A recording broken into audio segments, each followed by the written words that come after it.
అమ్మాయిలో సౌందర్యం ఉండేది. గ్రేట్ ఆర్టిస్ట్ అండి నిజంగా. అమ్మాయి తొందరగా వెళ్ళిపోయింది పాపం, బ్యాడ్ లక్. అమ్మాయి కూడా హోటల్ అవి మెయింటైన్ చేసి చాలా సింపుల్గా ఉండేది. వాళ్ళ నాన్నగారు అమ్మగారు ఎప్పుడు పక్కన ఉండేవారు. ఎవరన్నా వచ్చినా చూడటానికి వాళ్ళ నాన్నగారు చెప్తేనే కిందకు వచ్చేది, లేకపోతే వచ్చేది కాదు. మాట్లాడటం సినిమా వాళ్ళతో అంతా వాళ్ళ నాన్నగారు చేసేవాడు.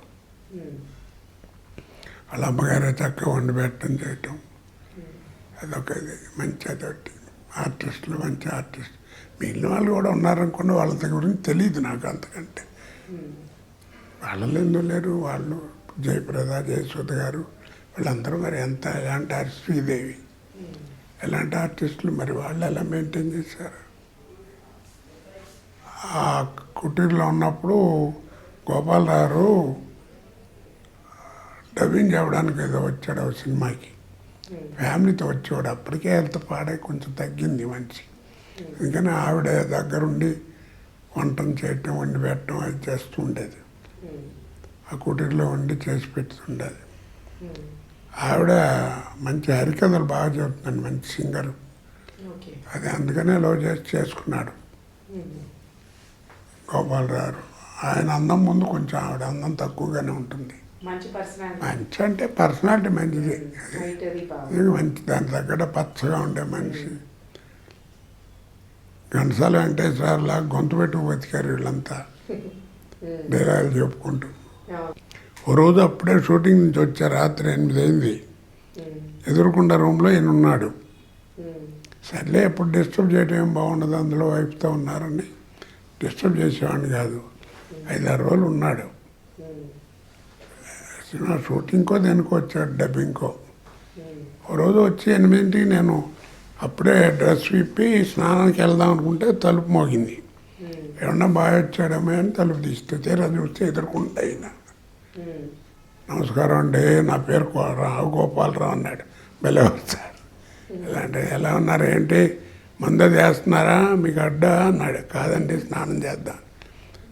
కానివ్వండి, మీకేం నాకేం అభ్యంతరం లేదు, మానేసేయాలండి ఈ మధ్యన అన్నాడు. నాకు మీ పెద్దవాళ్ళ ముందు నాకు అలవాటు లేదులేండి అలా. ఏం సార్ ఇలా వచ్చారు, కూర్చోమన్నా. ఏం లేదయ్యా, మా పిల్లలు నీ ఫ్యాన్స్ 2 ఏళ్ళ నుంచి చంపేస్తున్నారు నన్ను. కోట శ్రీనివాసరావు భలే చేశాడు ఆ సినిమాలో, ఆ సినిమా చూడని గొడవ చేస్తున్నారు, చూడలేదు. ఈ కుటీర్లో వాళ్ళు ఏం చేసేవారంటే రోజు క్యాసెట్లు పెట్టేవారు రూమ్కి. ఇవాళ చూశాను ఇందాక ఒక అరగంట క్రితం దాకా సినిమా. ఏం చేసావు, భలే చేసావు అన్నాడు. ఏం సినిమా సార్ అన్న. శత్రు సినిమా చూశాను, చూడమని గొడవ చేశారు ఇన్నాళ్ళు. ఏం చేసావు, భలే చేసావు అన్నాడు. నేను అన్నాను, అయ్యా ఏం చేసింది ఏముందండి, old wine in new bottle, me style నుండి బాటిల్ వేరన్నా.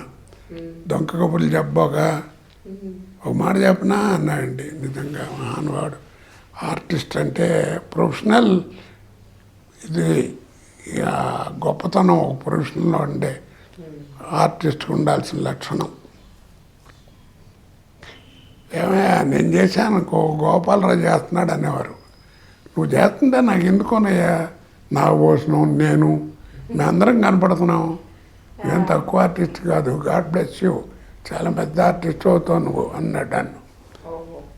ఎంత అలా మెచ్చుకోవడం అందరికీ రాదు, అది ఒరిజినల్గా ఉండాలి ఒంట్లో.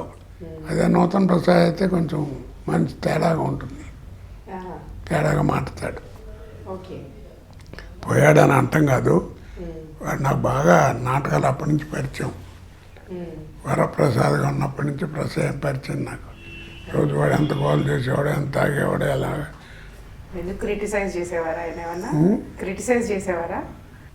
నిన్ను కాదన్నట్టుగా మాట్లాడితే మన మీదే మాట్లాడేవాడు. కొంచెం ఒరిజినల్గా ఉందిలేండి ఆ క్వాలిటీ. ఆ చివరిలో ఏదో మనిషి ఏదో బుద్ధిమంతుల్లో కబుర్లు చెప్పాడు సినిమాకి వచ్చిన తర్వాత. అందుకని నా ముందు గట్టిగా మాట్లాడేవాడు కూడా కాదు సినిమాల్లో.